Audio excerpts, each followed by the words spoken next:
ಈ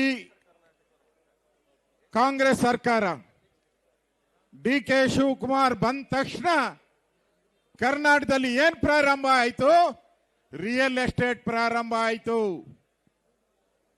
D K Shivakumar entry ಆದ ತಕ್ಷಣ ಕಳೆದ 1 ವರ್ಷದಲ್ಲಿ ಏನು ಸಾಧನೆ? ರಿಯಲ್ ಎಸ್ಟೇಟ್ ಸಾಧನೆ. ಬಂದು 30 ದಿನ ದಾಟ್ತು. ಯಾವ್ದಾದ್ರು ನೀರಾವರಿ ಯೋಜನೆ ಬಂದಿದೆಯಾ? ಯಾವ್ದಾದ್ರು ಹಳ್ಳ ಬಿದ್ದಿರೋ ರಸ್ತೆ ಮುಚ್ಚಿದಾರ? ಯಾರ ರೈತರಿಗೆ ಪರಿಹಾರ ಕೊಟ್ಟಿದಾರ? ಈ ಮನೆಯಾಳ ಕಾಂಗ್ರೆಸ್ ಬಂದ ತಕ್ಷಣ ಬರಗಾಲ ಶುರುವಾಗೋಯ್ತು. ಡಿ ಕೆ ಎಂಟ್ರಿ, ಬರಗಾಲ ಗ್ಯಾರಂಟಿ. ಈ ಸರ್ಕಾರ ಇವತ್ತು ಬರಗಾಲ ಅಂತೇಳಿ ರೆವಿನ್ಯೂ ಮಿನಿಸ್ಟ್ರು ಕೇಂದ್ರ ಕೇಳಿದ್ದಾರೆ, ನ್ಯಾಷನಲ್ ಡಿಸಾಸ್ಟರ್ ಘೋಷಣೆ ಮಾಡಬೇಕಂತೆ. ಯಾವುದೋ ಭೂಕಂಪ ಆತೈತಲ್ಲ ಘೋಷಣೆ ಮಾಡ್ತಾರಲ್ಲ ಹಂಗೆ.